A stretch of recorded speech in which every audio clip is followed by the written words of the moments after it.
Buen día, mi nombre es Viviana Madera Borja, pertenezco al grupo número 6 y hoy les hablaré de la inflamación y lesión endotelial. Para comenzar, es importante saber que el endotelio vascular fue considerado durante mucho tiempo como una barrera que separaba el flujo sanguíneo de la pared vascular. Ahora se sabe que se trata de un órgano mucho más complejo y que de hecho es el órgano más grande del organismo. Este se distribuye por todo el cuerpo y su principal función es mantener la integridad del sistema vascular. El mecanismo fundamental para que el endotelio realice adecuadamente todas sus funciones es mediante la producción y actividad de una serie de sustancias. También es importante conocer la síntesis de las diferentes sustancias por parte del endotelio y los mecanismos de acción al momento de la regulación de los vasos sanguíneos frente a un determinado estímulo. Ahora comenzaremos con aclarar la importancia y la disminución de la biodisponibilidad del óxido nítrico. Ahora, para poder disminuir la presencia de óxido nítrico a nivel sanguíneo, es importante saber cómo se crea este y a la vez cómo se puede alterar su producción. Debemos recordar que el óxido nítrico se forma a partir de la L-arginina por medio de la enzima óxido nítrico sintetasa.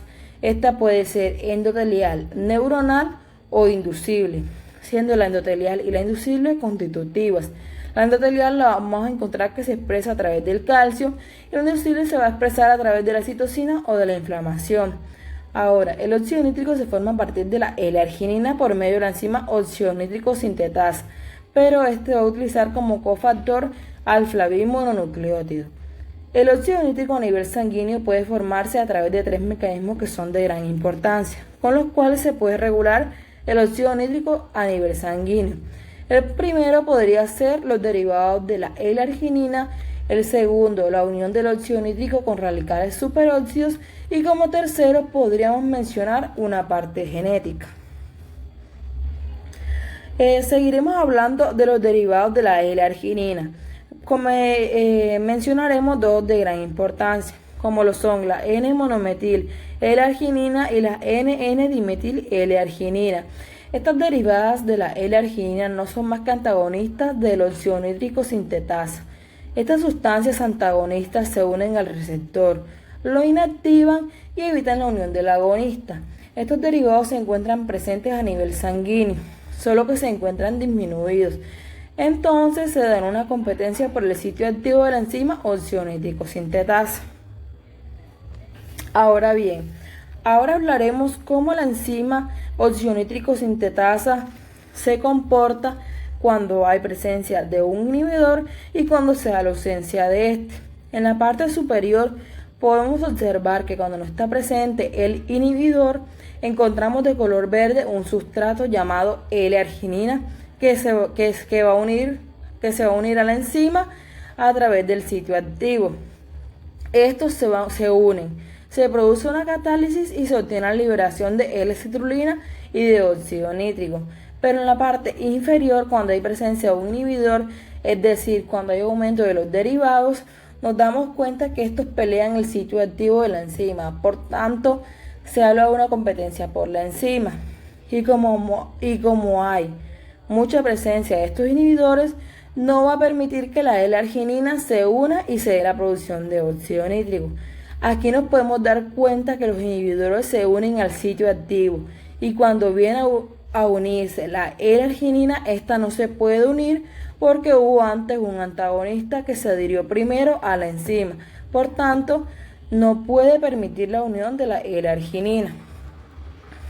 Ahora, hay otra forma de regular la presencia de especies reactivas de oxígeno y radicales de superóxido.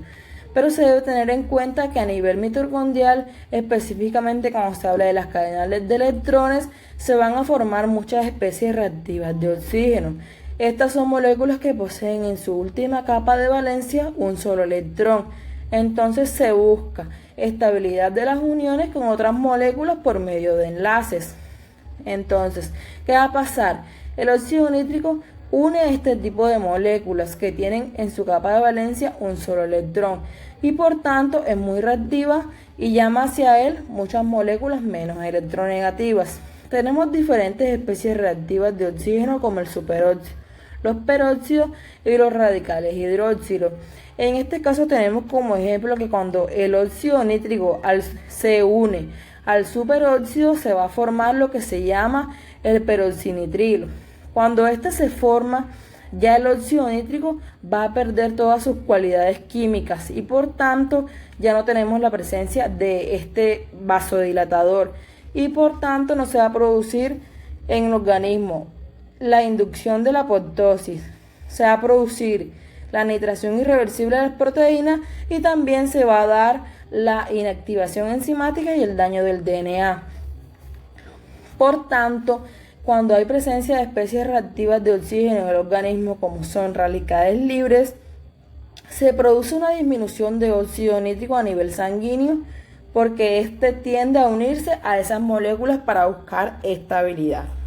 Hola, buenas, mi nombre es Saori Martínez y yo les vengo a hablar sobre la vía de señalización NF-κB. En primer lugar, tenemos de que en su fase inactiva se encuentra ubicada en el citosol formando un complejo inhibitorio. Hay dos maneras de activar la NF-κB. Tenemos la canónica y la no canónica.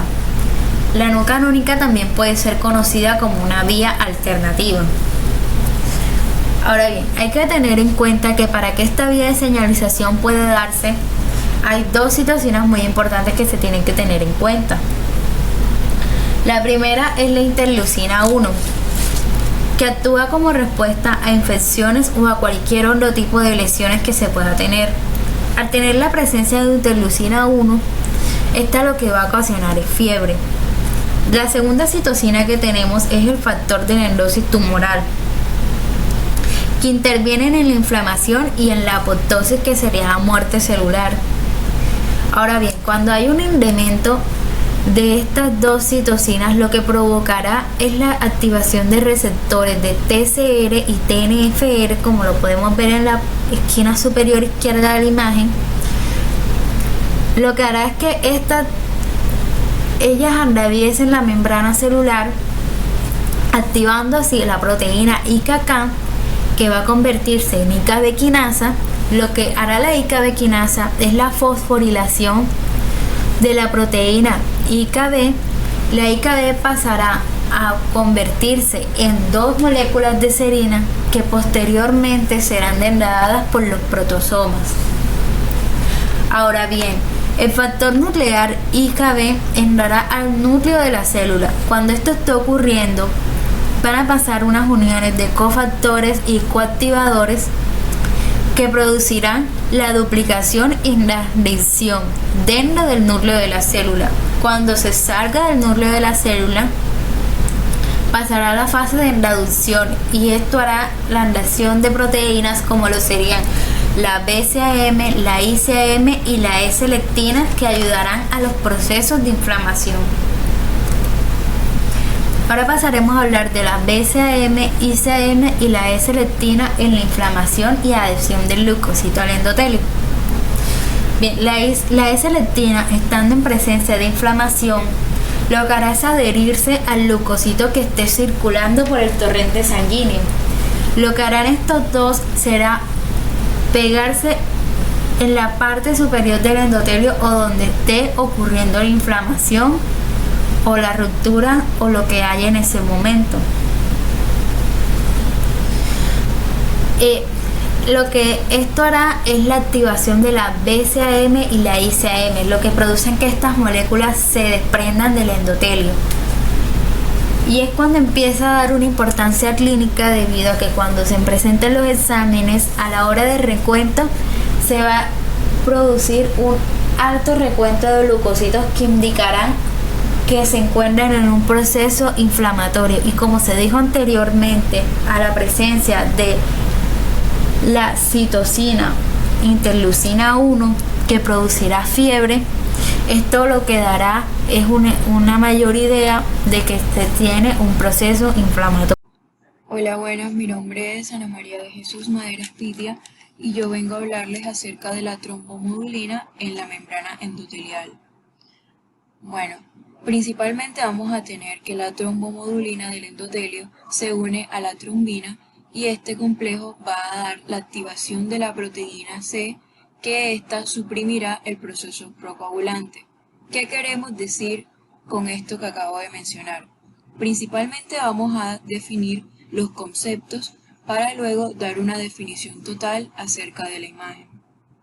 Vamos a tener que las proteínas C son las que mantienen la permeabilidad de las paredes de los vasos sanguíneos.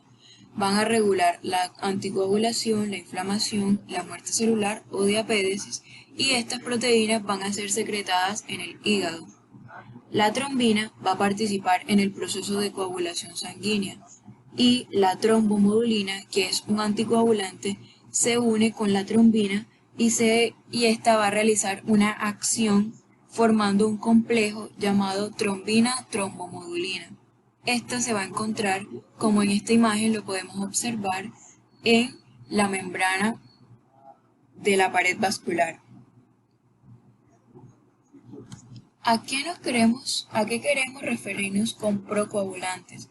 Procoagulantes es aquel que está a favor de la coagulación, que está del lado de la coagulación.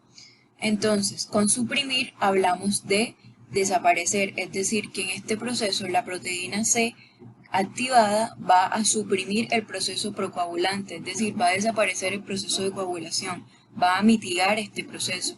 Entonces, la proteína C va a realizar estas operaciones por medio de unas vías proteicas. La proteína C va a actuar como un anticoagulante por medio de la inactivación proteolítica irreversible del factor intrínseco, convirtiéndolos así en el factor extrínseco. Pero, ¿qué es el factor intrínseco y qué es el factor extrínseco? El factor intrínseco es aquel que principalmente tiene un proceso lento y produce una coagulación de 1 a 6 minutos. Y el factor extrínseco, a comparación del intrínseco, es un factor mucho más rápido que puede producir la coagulación en menos de 15 segundos. Por otro lado, el factor intrínseco es activado cuando la sangre entra en contacto con el colágeno de la pared del vaso lesionado, y este inicia con la activación del factor 12. Y el factor extrínseco comienza con el traumatismo de un vaso, de los tejidos circundantes y de la deliberación del factor tisular o tromboplastina tisular. Este factor tisular va a ser el factor 7. El factor de la coagulación va a ser el factor 7, que se va a unir al factor tisular. Y ya para explicar todo en el esquema, vamos a tener que aquí vamos a encontrar la trombomodulina unida ya con la trombina, llamándose así trombina-trombomodulina, que estas van a dar la activación de la proteína C, y esta desencadenará desde la vía intrínseca a la vía extrínseca el proceso procoagulante. Debemos tener en cuenta que en este esquema nos dan la explicación total del proceso que acabé de explicar, que es cuando la trombina se une con la trombomodulina, va a darse, aquí está mismo ya la unión, como lo expliqué antes, la proteína C y su activación. Bueno, y continuando con la siguiente diapositiva, vamos a tener la migración de leucocitos. Vamos a tener en este cuadro que en la parte superior va a decir fases y en la parte de arriba inferior va a decir moléculas. Entonces, la primera fase va a ser la atracción al foco inflamatorio. Esta se va a dar cuando principalmente se va a activar el endotelio. Cuando se da una lesión endotelial, los macrófagos, que son los encargados de fagocitar las partículas grandes y se encargan de destruir antígenos, van a liberar una serie de citocinas inflamatorias para así dar lo antes mencionado, que es la activación del endotelio. ¿Qué moléculas vamos a tener aquí? Las moléculas de quimiosinas, que estas se van a dar al iniciarse la inflamación se inicia una secreción de quimiosinas y citocinas que favorecen el resultado de las células inmunes, es decir, de los leucocitos. La segunda fase va a ser el rondamiento. El rondamiento va a tratar de que los leucocitos y el endotelio van a establecer un contacto entre ellos dos a través de las moléculas de selectina, y sus ligandos que están en contacto disminuyen la velocidad con la que circulan los leucocitos, es decir, que aquí se va a dar una disminución de la circulación de los leucocitos. Vamos a pasar a la siguiente fase, que se llama la adhesión firme. Consecuentemente al rondamiento se va a dar una fase de adhesión firme, en la cual va a favorecer un aumento de las interacciones entre integrinas y sus ligandos, aumentando así la adherencia de leucocitos al endotelio. Es decir, que aquí se va a dar el aumento de células inmunes en el endotelio. Y por último, la última fase, que va a ser la extravasación leucocitaria o la diapédesis, también llamada muerte celular. Esta va a consistir en cuando el leucocito atraviesa el endotelio y se incorpora al tejido dañado. Para que el leucocito atraviese el endotelio, tenemos que tener en cuenta que tienen que ocurrir una serie de fenómenos de adhesión que aún no se han definido del todo. Lo que sí tenemos que tener en cuenta es que van a existir dos tipos de esta diapédesis, que va a ser la diapédesis o la migración paracelular y la migración transcelular. La migración paracelular, que es la más frecuente, va a estar en los bordes endoteliales, es decir, que esta va a estar en los bordes de las membranas endoteliales.